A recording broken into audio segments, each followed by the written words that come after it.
Well, good morning, everybody. This your host Lowell Whiteman of 360 Performance Talk on a Friday in Colorado, and we're going to talk about integrity today. If you say it, do you do it?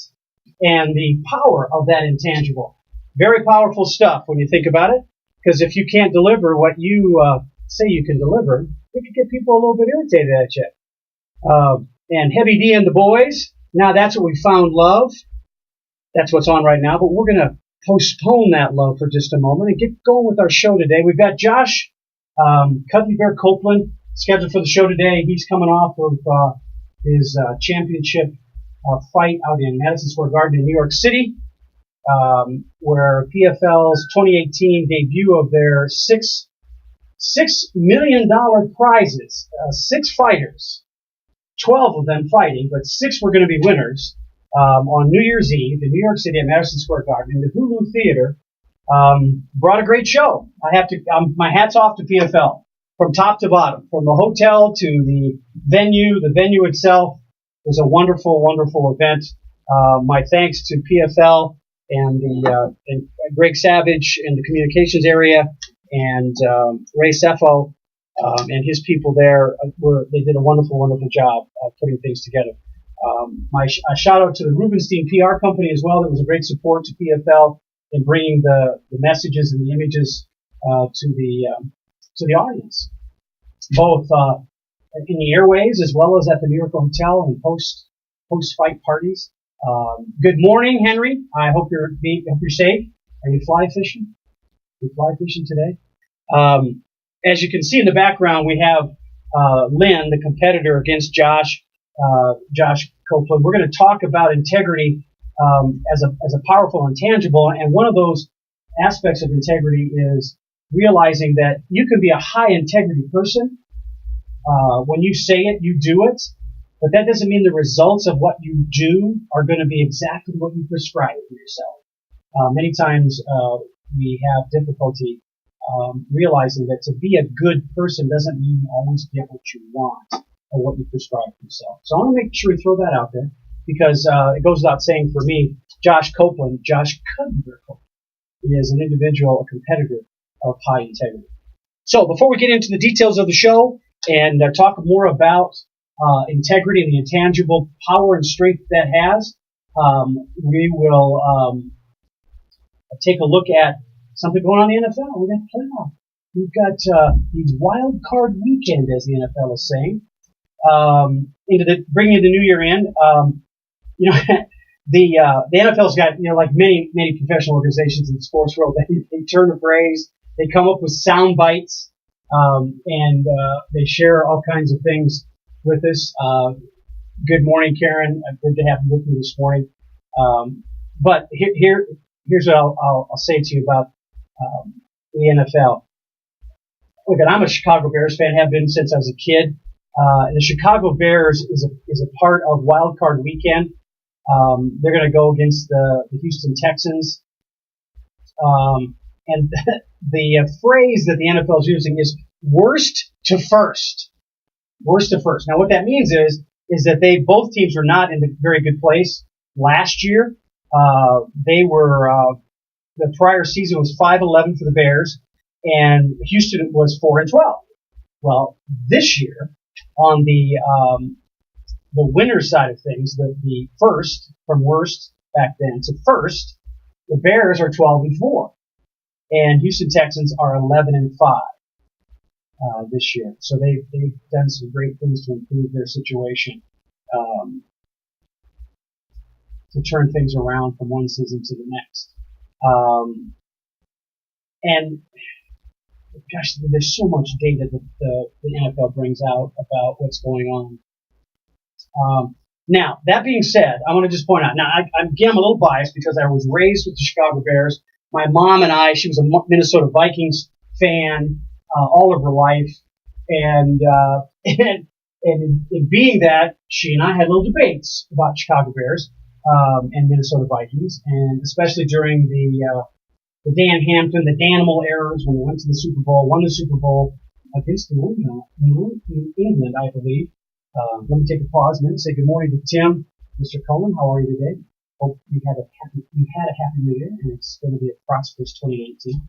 So my mom and I would go at each other with regard to the Chicago Bears and the Minnesota Vikings. Well, this year, I'm going to take the same position that many prognosticators are taking regarding the Chicago Bears. They're predicting the Bears are going to go all the way to the end and win, not just get to the Super Bowl, but win the Super Bowl. And some of it's because, they promote the defense first. They've got some great talent. Oakland Raiders gave away a linebacker that they probably should have hung on to. But business is business, right? So the Bears have a great defensive backfield. Actually, a complete defense. The line is good. It seems to be very well rounded. But that being said, we've also got balance on the other side of the ball. And there's not a coach out there that has won a championship that doesn't give credit to all three aspects of the sport: special teams, defense, and offense. And the Bears have been pretty good, if not leading, in one, if not all three of those areas. Continuing with that, there are some other winning ways, from not necessarily worst to first, but notables. The Baltimore Ravens and the Dallas Cowboys will each be playing in a wild card game. Let's take a look here. I'm trying to get who their opponents are. Once again, the NFL does a great job of getting a lot of data, but never in the sequence that really plays well.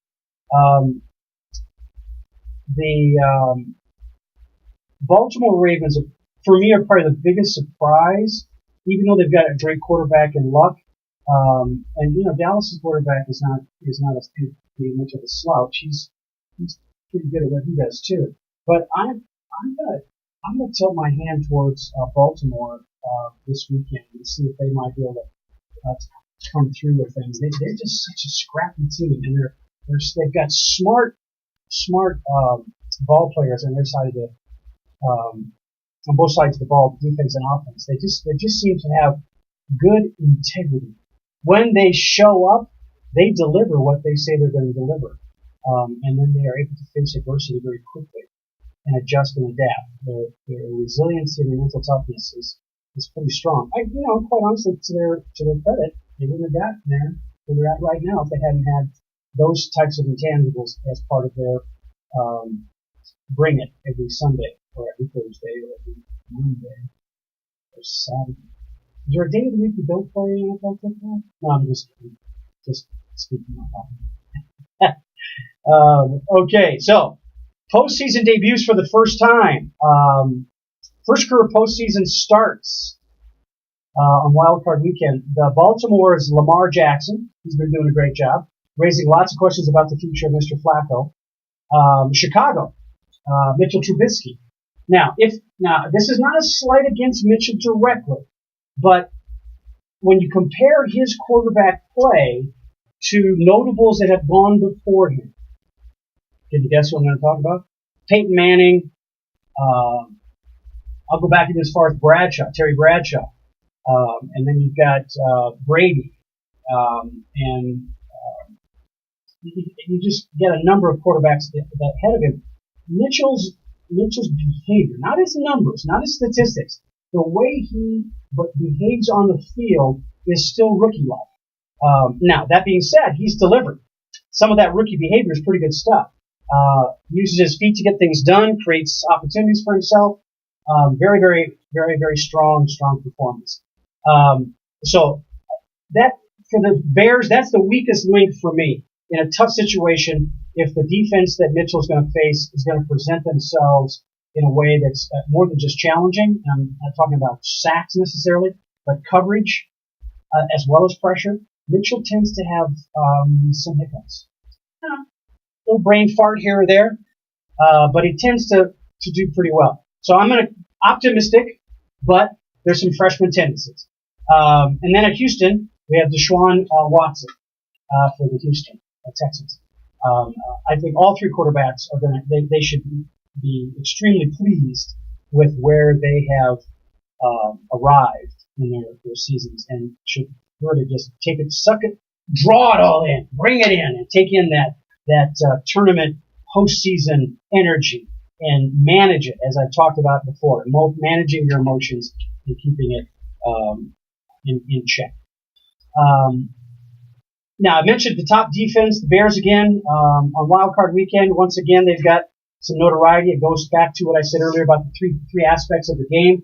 The Bears click on all three. Now, if they bring all three of those aspects of the game and click out equal to or better than their opponent, they've got a great chance of winning.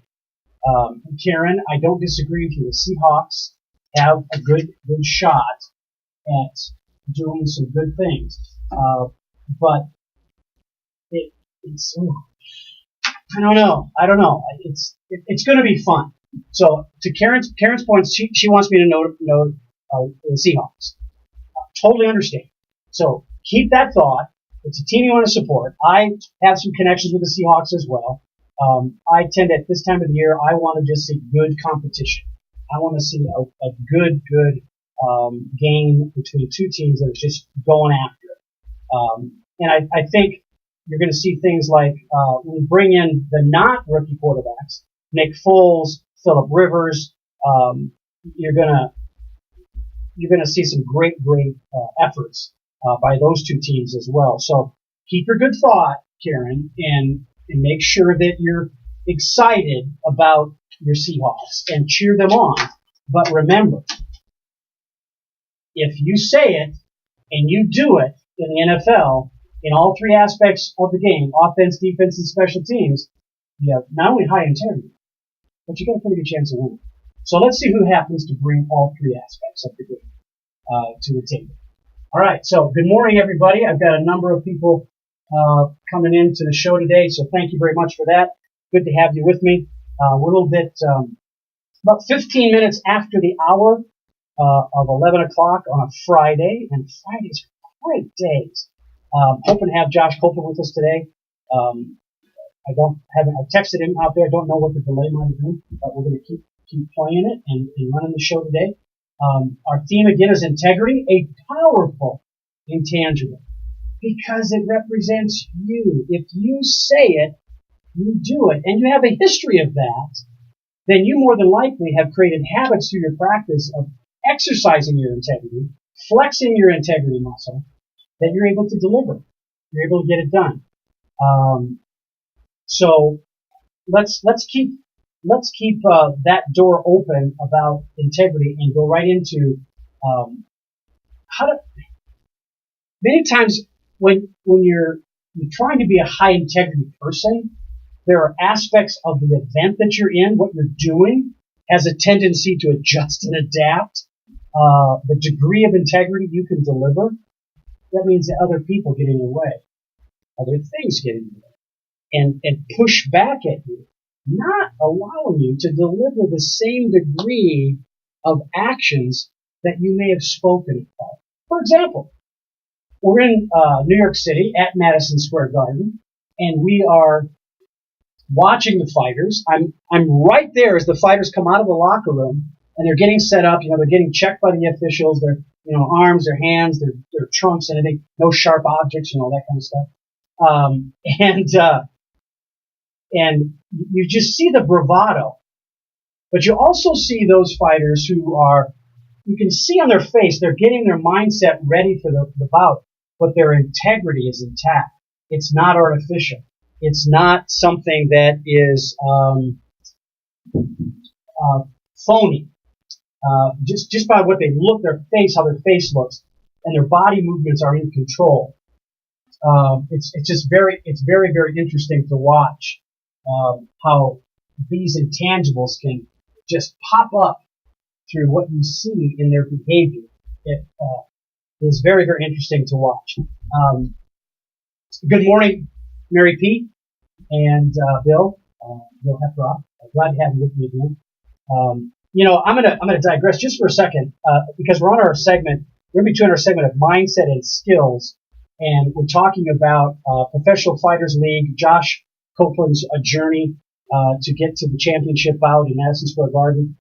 And today is also the second day of the new class of politicians. And what I understand is the largest class of politicians, largest new class of politicians. And I know that, Bill, you have had a long history in politics in the state of Iowa. And just reflect for a moment on integrity as it relates to that community and that level of performance out in Washington, D.C. How do we tolerate the lack of integrity in anybody? Now, in athletics, excuse me, excuse me there. Yeah, I'll get back. The lack of integrity in any area, in particular in competitive sports, is it's just overtly clear as to failing. Because if you say things, if you have a bravado and this swagger that's artificial, and you enter into the ring, not any of the fighters at the PFL Championship did. These were legit guys.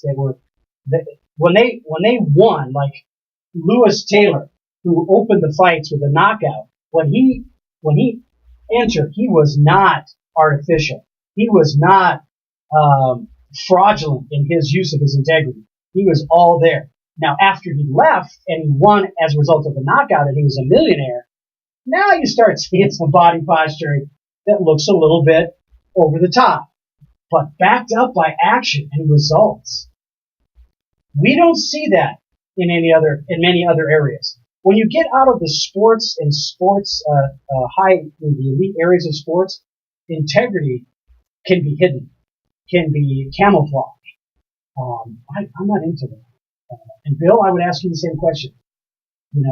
How does it sit? It just kind of sits at the crop, I have a hard time with that. I have to walk away from it. I don't have patience to listen to words and see actions that are so transparent in the lack of integrity that they say it, but nothing is going to happen. And I'm not going to get into the examples that we've heard over and over and over and over again and are still being debated. In the 14th or 15th day of the lockout, there's so much low integrity remark and phraseology going on. It's amazing. But if you walk into the ring of the PFL Championship, integrity needed to be there. You needed to have backing actions that back up what you say.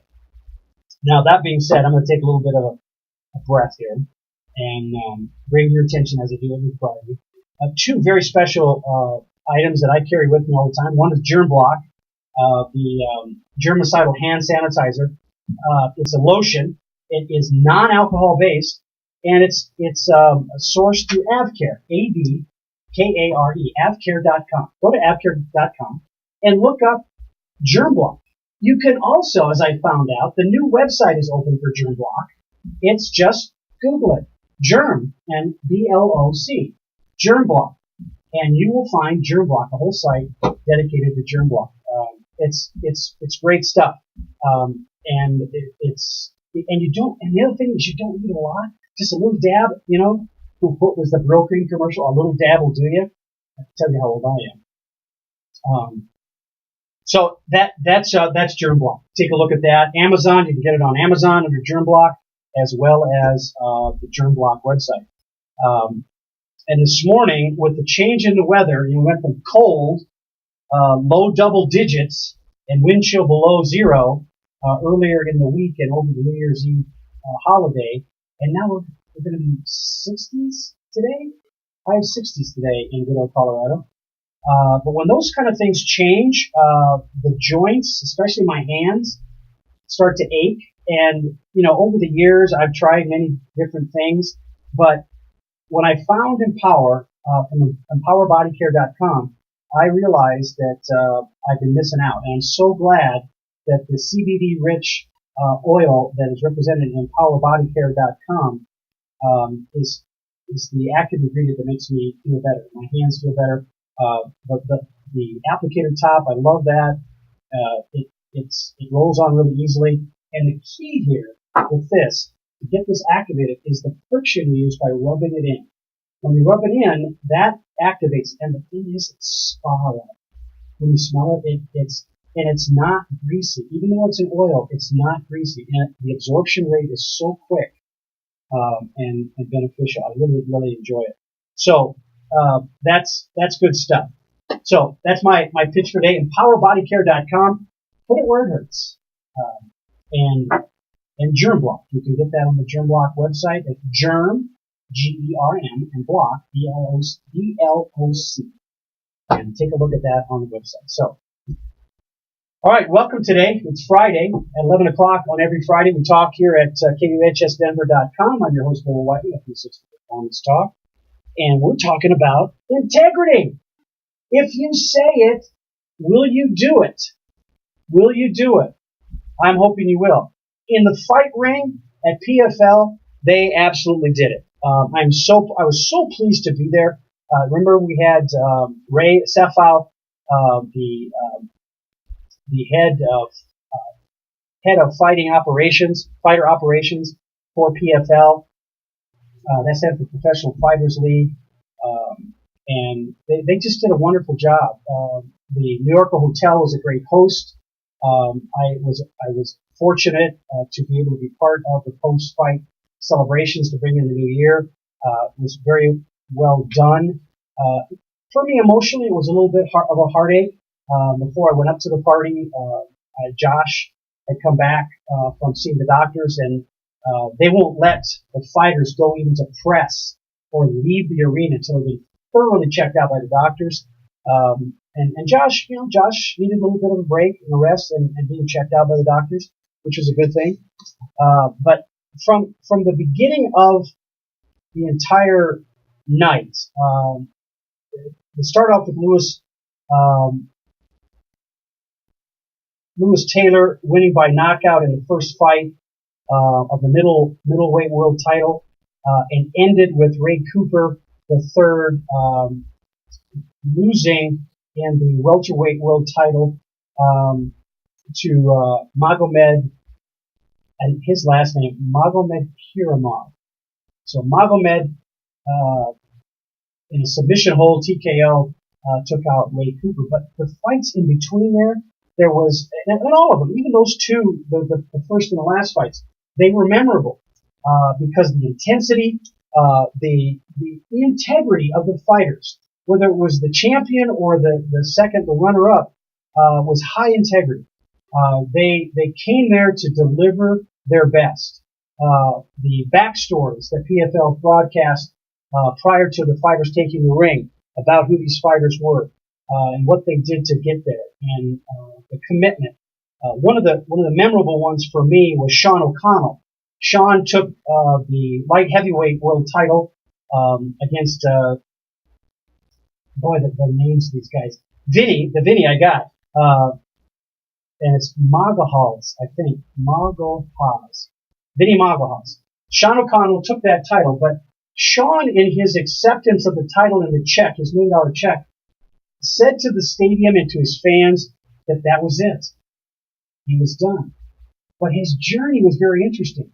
He had come out of the broadcast booth for PFL and other Ultimate Fighting venues and got into the PFL hunt and the points to take his spot in the championship fight for the light heavyweight title, and won it. So you can only imagine his commitment to the sport and how long he's been around the sport. It's, as I said to you before, watching Josh Copeland in particular get prepared, go through the fighting game, get ready for a fight it's extremely high commitment. It's a personal integrity. It's something you say to yourself about staying with it, because look, it takes courage enough just to get into the ring, let alone perform in the ring at the level these fighters performed at. It was just a really good fight. Another fight of note for me was the Steve Siller, is it Seiler? I think it's Steve Seiler and Lance Palmer. Palmer took that fight and became the featherweight world title champion. But in that fight, it exemplified the honor and respect that fighters have for one another before they come in the ring. Yes, you've got to be prepared to punch, kick, wrestle, fight, put it all together in all the different disciplines that you've been trained in against a person who's going to do the same thing to you. But the honor and respect they had for one another, and you saw that as an extension out in the arena itself, when you saw family members get up and start leading cheers of the crowd, was just amazing to see that happen. It was a great event. It was a great event, and the Hoodoo Theater was a perfect spot, perfect size for that to happen. Now we're getting close to the half hour. My regrets, Josh is not here yet. Haven't heard from him as of yet. What's going on? But as we always do here at KUHS, we persevere. We continue on with our integrity, because when we say we're going to broadcast, we're going to broadcast.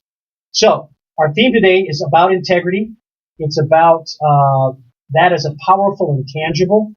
And one of the things I wanted to point out when I look and talk to athletes about exercising that integrity muscle, it has an influence on resiliency, mental toughness, and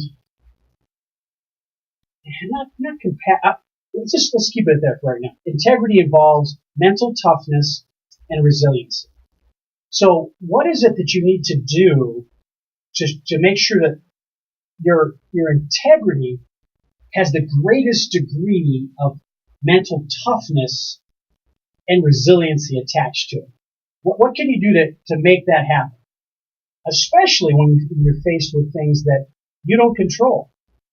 There are things that could happen before you get to the fight. There were fighters after the fights were finished. We learned that some of the fighters had old injuries. Some of the fighters had been fighting illness before the fights. Those are things you can't control. It just happens. There were some fighters that during the fight itself, something happened that changed the dynamic of the fight, and they had to adjust and adapt. That will influence their integrity. You might have said one thing before the fight to the press. Maybe it was because you wanted to share some kind of attitude or energy and see how your opponent took it, but it was said, and you may or may not be able to back that up. That would reduce the degree of integrity you had.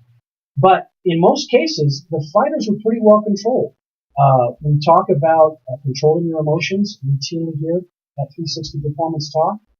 It's part of that mental conditioning, the influence of the environment issues, and that's where we're at right now on the show. Is that our third segment is always about mental conditioning and the influence of the environment.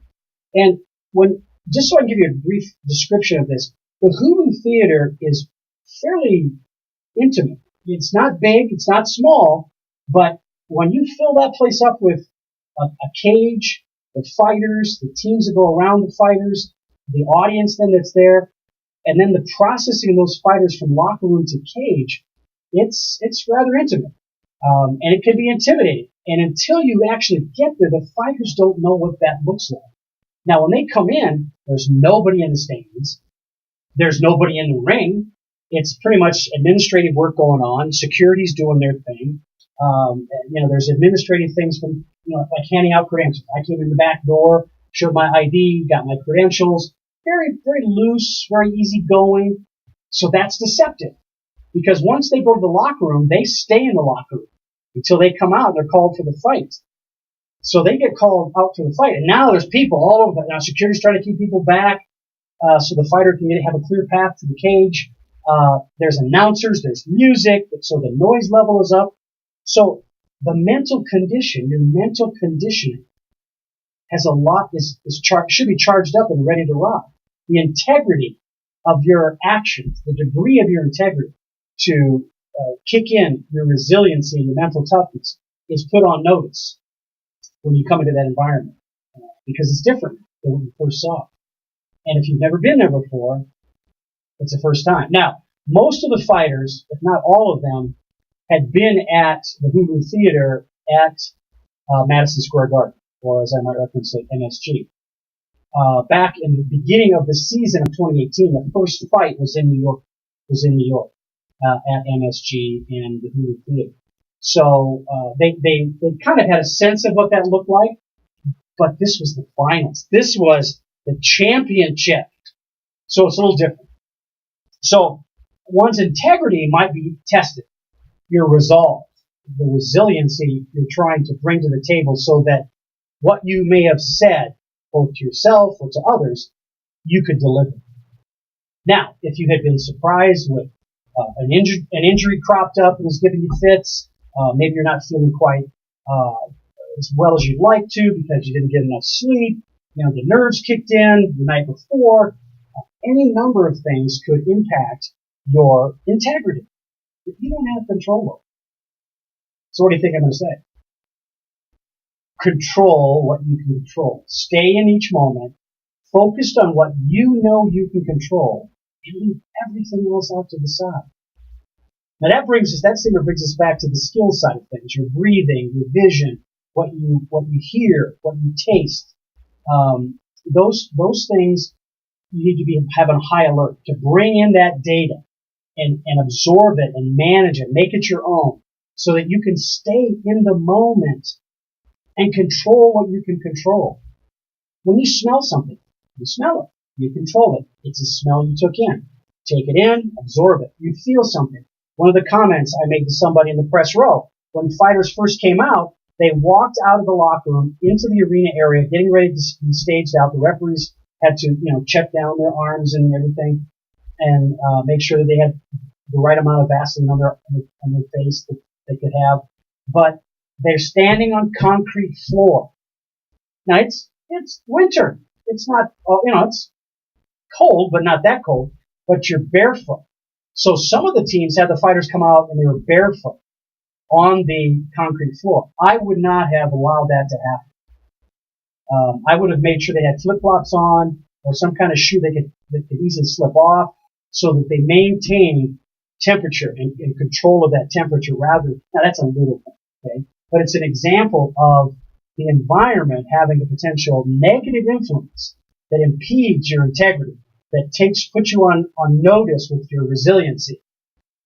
Got to make sure that you look at the environment. So your team has some interest in and some control over adapting and adjusting the environment so that you maintain in those moments what we can control. So the mental conditioning part, I've time and time again, I have been surprised by how quickly we have to adjust and adapt on something that we didn't expect. Even in cases where we've been to the arena, we've been to the football stadium, we've been to the basketball court, but for some reason, something changed, or we didn't consider something. My example was the concrete floor. Another example was the fans. As they come out of the locker room to this concrete floor area to get staged, they then escort the fighters up a set of stairs, along a ramp, to then get into the cage. Now that puts them in front of the first row of fans on the way to the cage. Now that's okay, but there wasn't as things can happen. Fans can get past security people and be standing in that alleyway where the fighters are supposed to come up, causing a slowdown or an alteration of their path to the arena. Now, understand, can you imagine the facial expression of a fighter with his crew in front of him and security in front of them, trying to get to there, and their focused, their intense look on their face, the show of, I'm going to do what I say, my integrity's high, my resiliency is there, and then these fans get in the way. We have to stop. We have to alter it. Well, those things happen, right? And I'm guessing more often in the fight world than any other sport. We tend not to have, well, back in my day, we did have things going on the football field. There was a streaker, remember that? The streaker would put it, I don't know how they got out on the field, but a streaker would occasionally get out. Usually college. There wasn't a lot of pro things happening there. But my point is this. Expect the unexpected. Stay in the moment and control what you can control. That's what the mental conditioning aspect of our show talks about. The environment, the influence, and managing your mental condition, managing your emotions, and making sure that you minimize the people and things that may distract you. And many times who you surround yourself with, your crew, the corner people in this case with the fight, are a big part of that. Okay, take a little bit of a pause and remind you of a couple of things. We're into the new year. We're going to be revisiting some topics in the next few weeks that have been, we've talked about them before. We're going to get back with Nikki Burnett on nutrition. She's going to be back with us as she is every season to talk about functional nutrition and making sure that you're doing the right things. I'm going to bring up a topic with her the next time we talk about leaky gut. Doesn't sound very fun, does it? But apparently that's a real thing, and there are some great results about what leaky gut is, what it does to people, how can you find out whether you are susceptible to that happening to you, and what are the remedies. And we're going to talk a little bit about that in the weeks to come. We're also going to talk about process and the process of engaging a mental conditioning coach. That would be me. And if you're interested, if you think I can help you, reach out to my website, 360, that's the number 360mindset.com, and check it out. Check out the videos I have on there. Check out the systems that I offer and the processes I offer to help people. And there is, on our site, we have the RMP assessment. Look under services for that and give that a shot. That will notify me that you're interested, and I can share with you the results of that assessment. It's a human desires assessment. My belief is, because I participated in developing that assessment tool, that it's hard to define a path for yourself if you don't know why. Why do I want to do that? Why do I care about that? Why am I here? It's identifying your own human desires from inside you. One of my mentors and teachers, Stephen Covey, wrote a whole book on that, 7 Habits of Highly Effective People, about looking inwardly first. Control you. Define who you are with a set of parameters that help you discover the degree of your desire. And that's what we did with this assessment. The RMP defines numerically the degree of your desire to be a leader, your degree of desire for curiosity. Take a look at that, and let me help. 360mindset.com, that's the website. Take a look at that. So we're getting into close to the quarter hour and 15 minutes before the hour of noon. As I say that, I can't believe how hungry I am. I have been not nonstop eating, but I've been eating better. I've been trying to really focus on, that leaky gut thing's got me stuck in my head. So I'm looking at really better ways to eat healthier and to not put myself into a situation where I have a leaky gut. It just sounds bad, doesn't it? It doesn't sound good. But it's a real thing. And it's something that we should take a look at, I believe. We're going to find out more.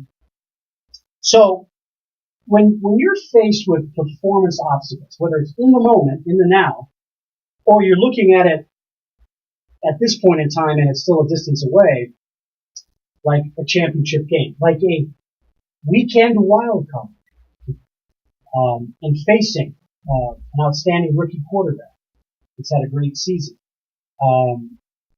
or from worst to first, as the NFL says, from worst to first. And you know that's coming. You know what it is. And you're planning and preparing for it. What do you do? What are some of the things you do? Now, look, I know that if it's, let's take, we're in football, there's basketball's going on right now.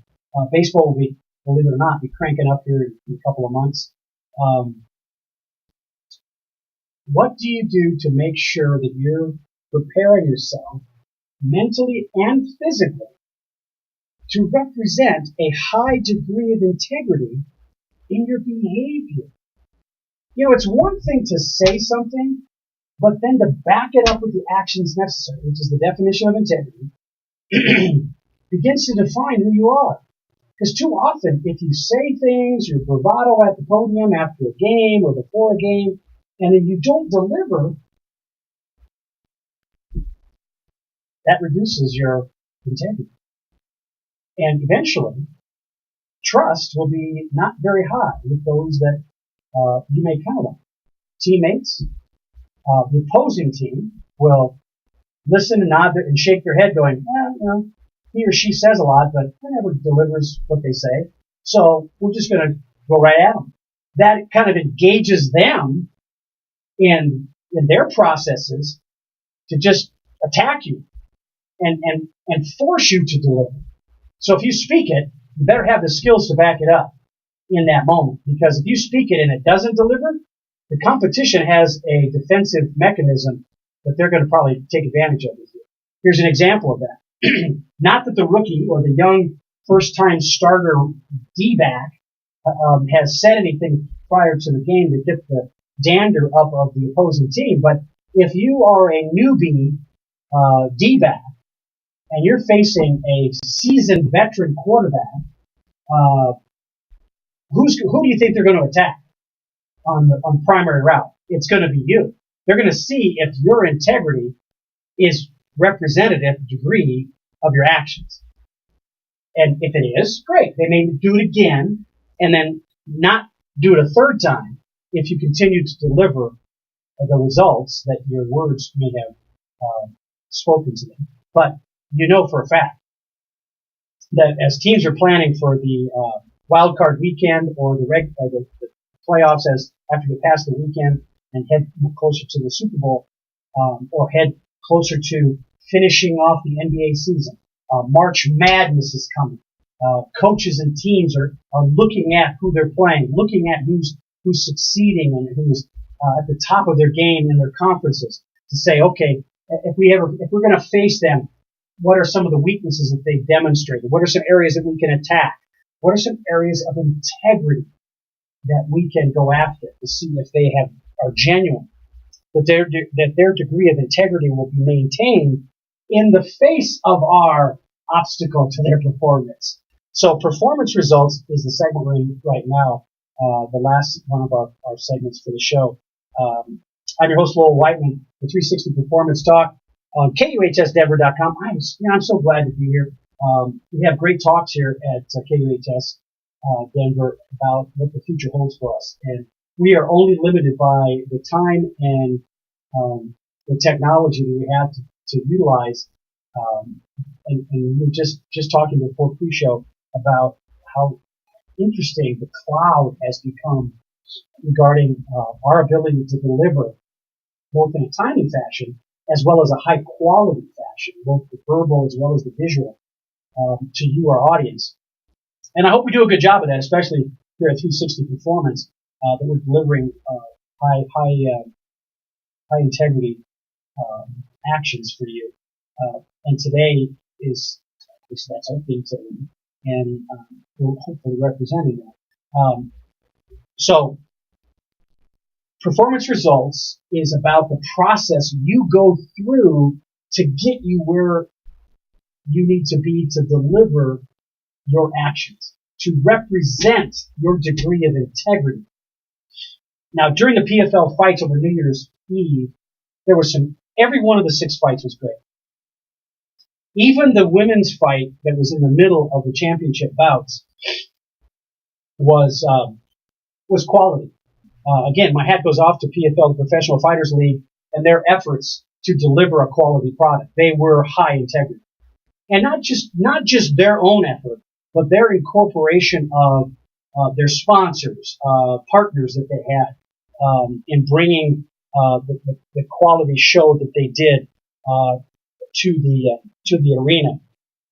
So my hat goes off to the co-founders, Don Davis and Russ Ramsey, and Mark Leshley.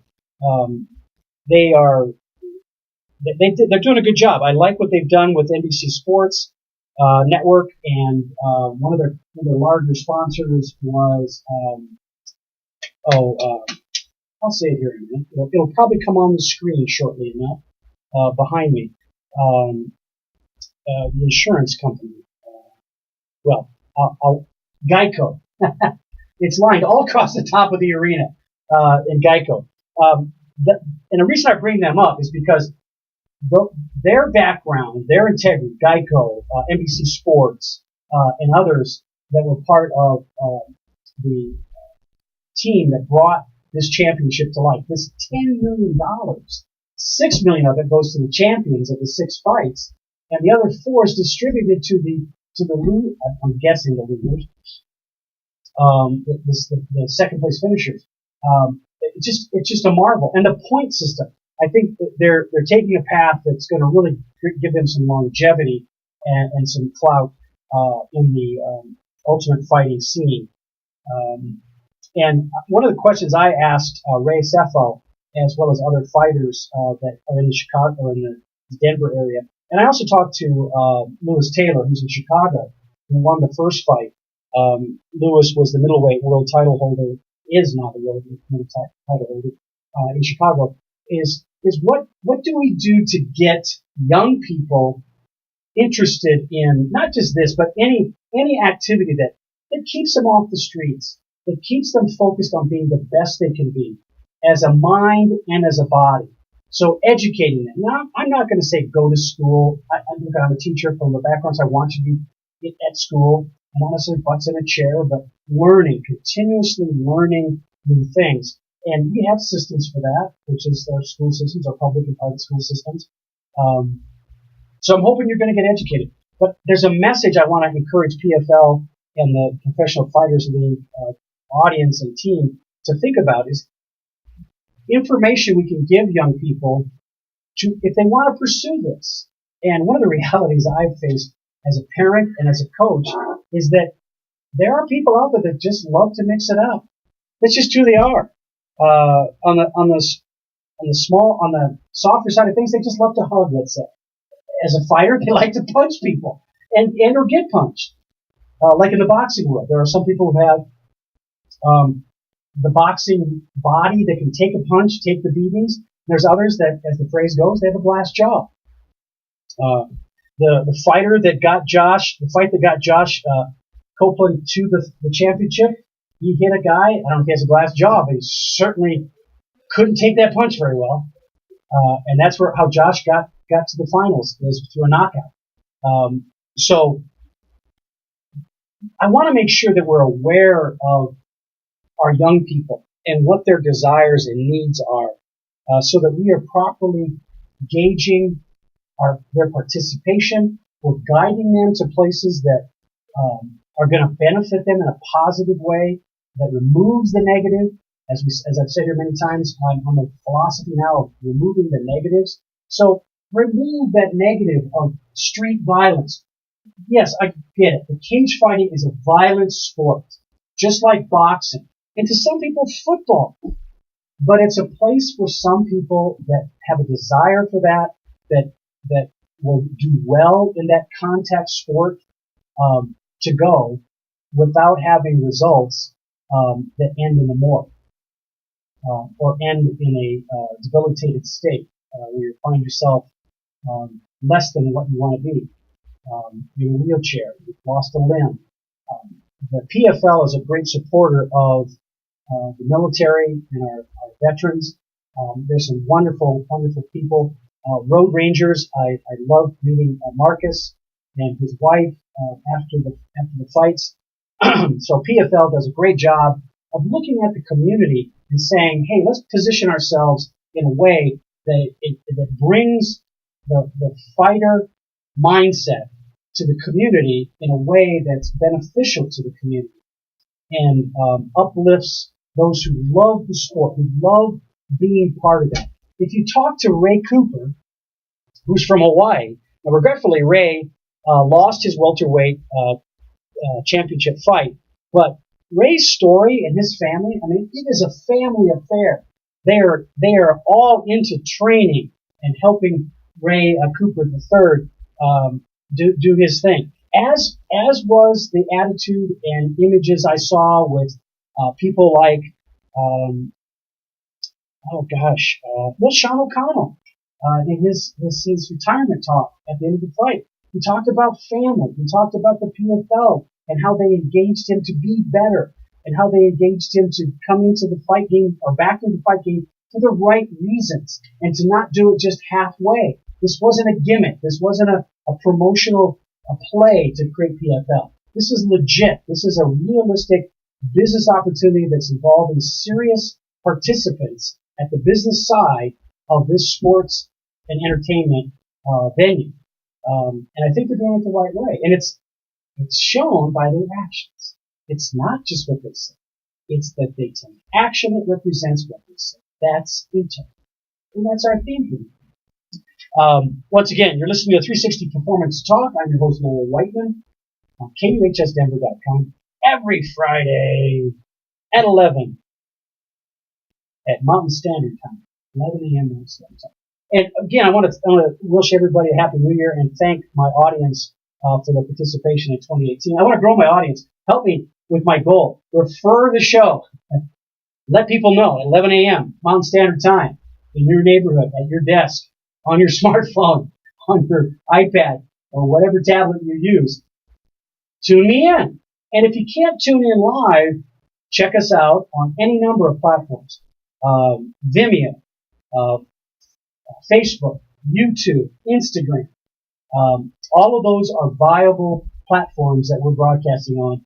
And you can see me live or go there to those sites and take a look at what we said. Because I'm hoping we're going to be entertaining, but I'm hoping I'm bringing you information and insights that are going to be beneficial as guidance to you, reinforcers to improve yourself and gain training so that in the moment that you are delivering your best with high integrity through your actions, that you've used some of the things we may have shared here.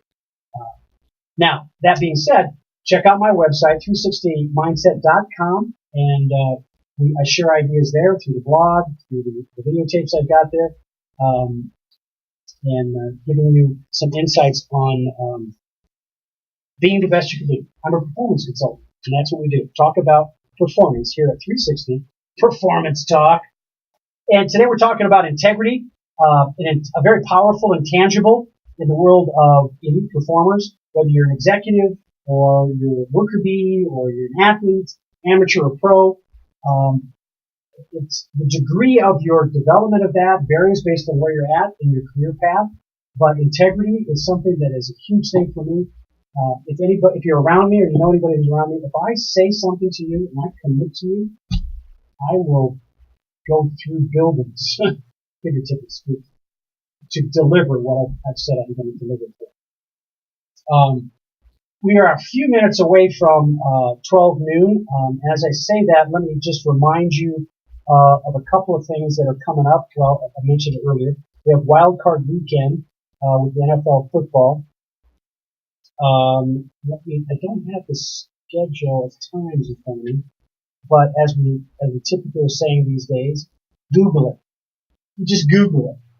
You'll find out. But some of the notable things I want to make sure you remember this weekend is to take a look at NCAA basketball. It's going to be filtered in amongst all of the football stuff that's going on. Football has, as most media these days, especially in the sports world, they tend to schedule things so that everybody gets their fair share of airtime. So, football games will be later afternoon and evenings. The basketball games for the NCAA basketball will be earlier afternoon, in some cases depending on the time zone, could be in the morning. So catch NCAA and get yourself ready for some great March Madness. I'm really excited about this year and what's going on. And as I close the show today on the note of integrity as our theme, let me just give you some some thoughts about integrity looking as a parent excuse me, looking at coaches that are going to be working with your kids and kids who have risen through the ranks from elementary, middle school, high school, college, many times a coach has more time, more face time with that athlete than their parents or family does. So as a parent, a caregiver to a child, I'd be very interested to know what that coach is all about. Now, regretfully, around the country, there's not enough checks and balances. Now, there's things called the National Federation of High Schools. There's licensing processes and certification processes that every state kind of puts into place, but it's not uniform. It's not consistently the same standards of delivery. So as a parent, I'd make sure you go to the orientation sessions that the coaches have pre-season. I would make sure you ask questions of coaches about their philosophy, their training agenda. Do you post practice agendas so the players can see what you expect of them so that they can try to deliver high integrity and that they're not just athletes who talk and don't do, that you are encouraging them as a coach and parents can see that and they can have some measure of understanding of what are you training my child to do. And if it's a college kid or a pro kid, you're still their parent. Maybe you're their manager. Maybe you're their agent. I talk to managers and agents routinely about how to help them handle their athletes and give them a better footing. So as we get into this new year, if you're a parent, a manager, a person of trust for an athlete at whatever level of experience and talent, get involved. Ask questions. Your participation will help to improve the integrity of not only that athlete, but of yourself in representing that athlete, as well as helping train them in their practice of very powerful intangibles, like integrity, like resiliency, and mental toughness. Be part of the process and help them create lasting memories of great things that they do. Like what Josh Cuddly Bear Copeland did at the PFL. Regardless of the outcome, it was a great journey. Happy New Year, everybody. In 2019, have a prosperous effort in delivering high integrity actions for you. This is Lowell Whiteley, host of 360 Performance Talk on KUHSdenver.com. It's been a great day because it's Friday. Have a good one. Let me bring you into listening to, as we close off the show, the song What You Won't Do for Love. Ain't that the truth?